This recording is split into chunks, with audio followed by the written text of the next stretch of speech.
Olá pessoal do primeiro ano, tudo bem? Venho fazer esse vídeo em função da gente não ter aula do Zoom, né, hoje, dia 6 de outubro.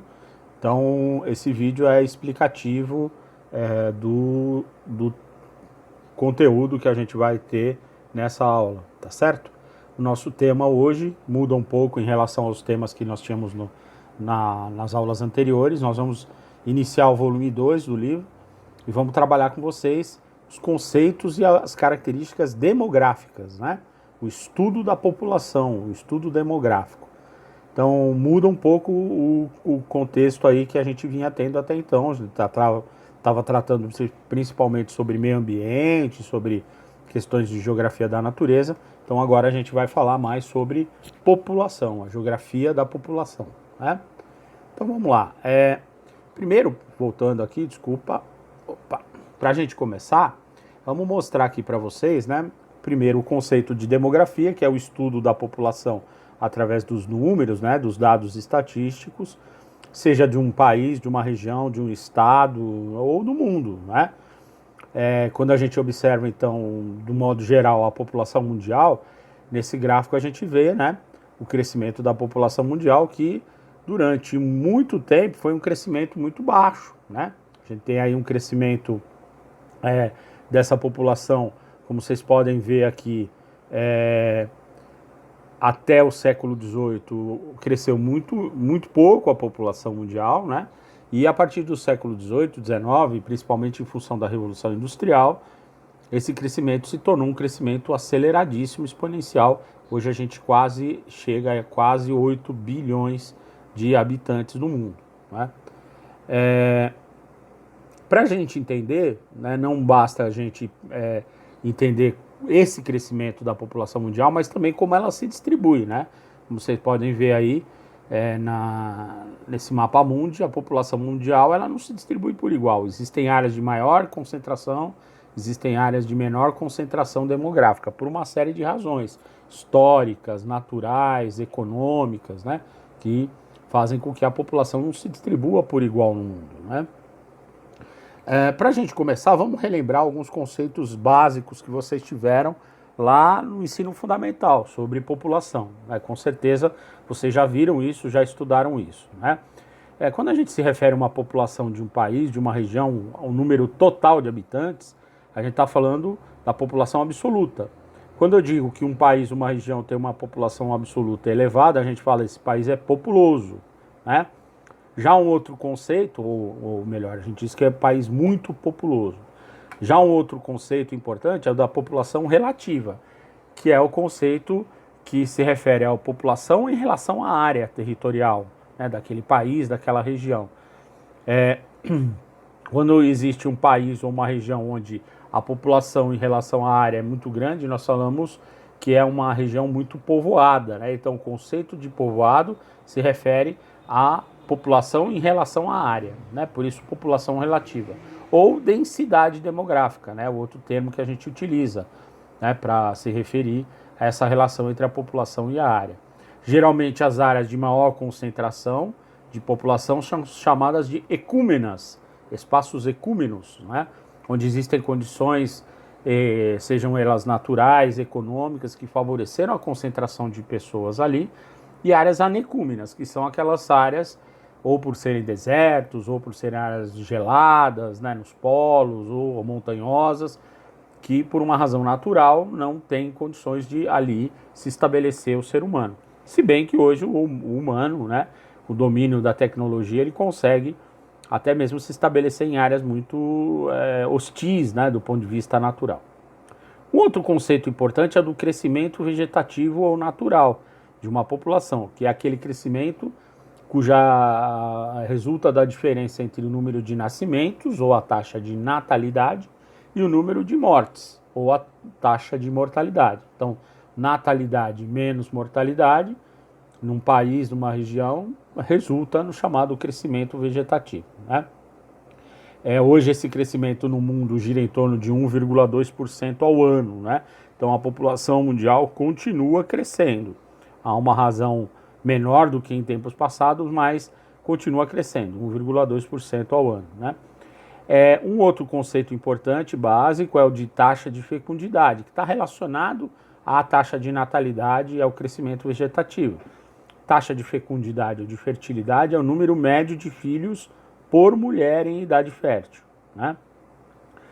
A média mundial de fertilidade é de 2,5 filhos por mulher, né? Entre 15 e 49 anos, né? Isso é um número um pouco acima do que se considera o número ideal para a população se manter num número estável em termos totais, né? Para a população se estabilizar num número, né, num estável, teria que ser 2,1 filhos por mulher, né? Porque haveria uma reposição, então, dessa população, né? Enfim, são conceitos importantes, vocês devem se lembrar disso lá quando vocês estudaram no ensino fundamental, né? Então, vamos lá. Continuando, a gente tem aqui um mapa que mostra como também as diferenças de taxa de fecundidade ou de fertilidade se expressam no mundo, né? Normalmente nos países pobres, nos países africanos, países onde você tem principalmente pouca industrialização, os países menos urbanizados, o crescimento vegetativo é maior e a taxa de fecundidade também, né? Normalmente isso é explicado porque essas regiões é mais difícil o acesso à informação, é mais difícil o uso de métodos anticoncepcionais. E, geralmente, no meio urbano, as pessoas tendem a ter menos filhos mesmo, né? Porque aí o custo para se criar um indivíduo é muito maior, né? Bom, sobre essa questão do crescimento vegetativo, nós temos 3 teorias, né, importantes que buscaram ao longo da história explicar essa questão da população, do crescimento da população em relação ao planeta, né, aos recursos que existem, as condições de sobrevivência da espécie humana, né. A primeira teoria foi elaborada por um pastor anglicano e primeiro economista inglês lá no século XVIII, chamado Thomas Malthus, né. O Malthus, analisando o crescimento populacional do mundo, principalmente dos Estados Unidos, da Europa, ele afirmava o seguinte: olha, a população está crescendo num ritmo tão rápido, uma progressão geométrica, né, exponencial, enquanto a produção de comida, de alimentos, cresce numa proporção, numa progressão aritmética, num ritmo menor, né? Então ele vai dizer o seguinte: olha, a fome, a pobreza, ela resulta disso, que não há recursos para todo mundo, né? E esse crescimento, a pressão exercida por esse crescimento, ela seria uma coisa natural, né? Inevitável, né? Então, para ele, seria inevitável que o crescimento populacional gerasse pobreza, miséria, fome, né? E era uma forma dessas ondas de fome, de esses problemas de miséria e de pobreza, controlarem, diminuírem o crescimento da população, né? Por isso que ele não atribui essa questão da pobreza, a questão da desigualdade em relação ao sistema econômico, né? Ele fala que a culpa disso é que não há recursos para todo mundo, né? Então vai faltar para alguns, né?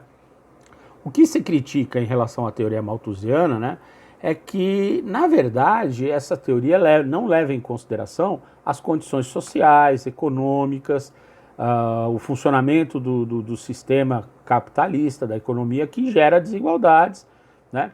A questão, por exemplo, da divisão internacional do trabalho, né, que a gente vai ver com os neomalthusianos isso fica bem forte, né, que não leva em consideração que a pobreza não é só fruto do excesso de população, mas é fruto de uma situação econômica e social, né.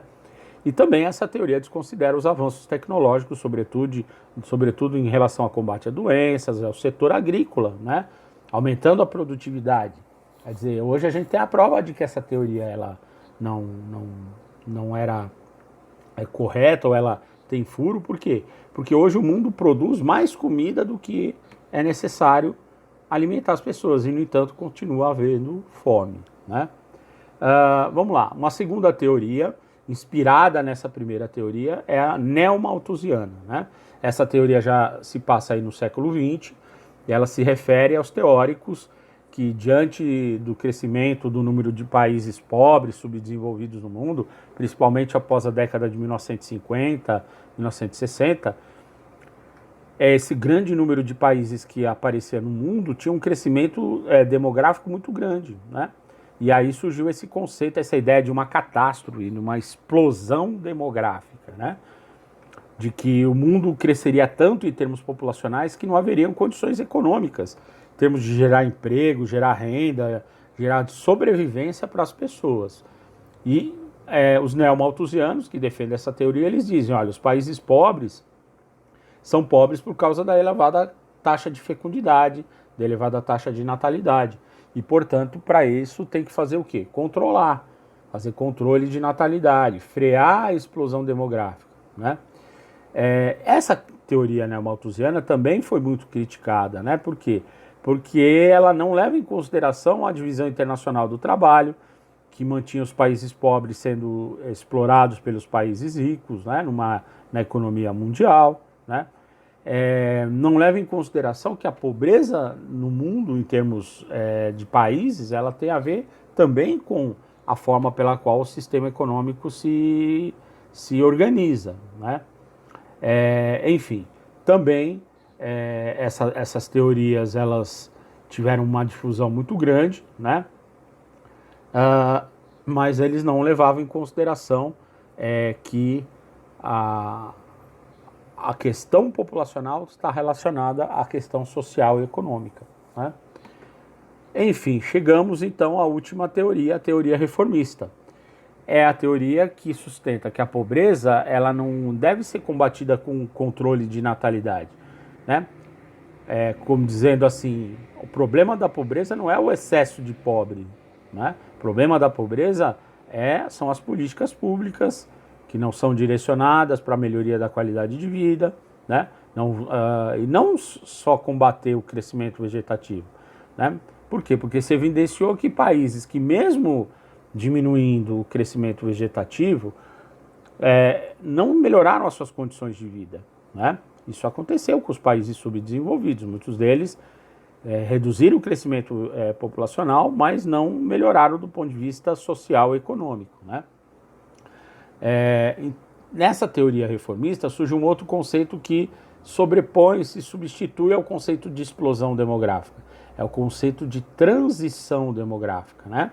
A ideia de que todos os países, à medida que eles se modernizam, eles se industrializam, a começar pelos países ricos, né, do centro do sistema capitalista, e depois os países pobres, todos eles passariam por essa transição de uma alta taxa de natalidade e mortalidade, caindo para uma baixa taxa de natalidade e mortalidade. Claro que os países ricos estariam à frente nesse processo, né, de transição demográfica, né?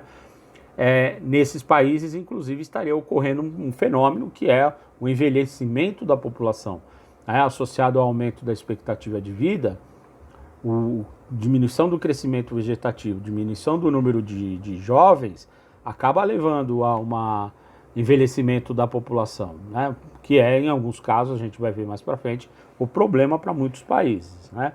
Mas, enfim, a ideia de transição demográfica é a ideia da teoria reformista, de que todos os países, mais cedo ou mais tarde, vão passar por essa queda da taxa de crescimento vegetativo, né, em função da urbanização, em função das mudanças sociais e econômicas, e que isso levaria no futuro a população mundial a diminuir o crescimento e até se reduzir, né?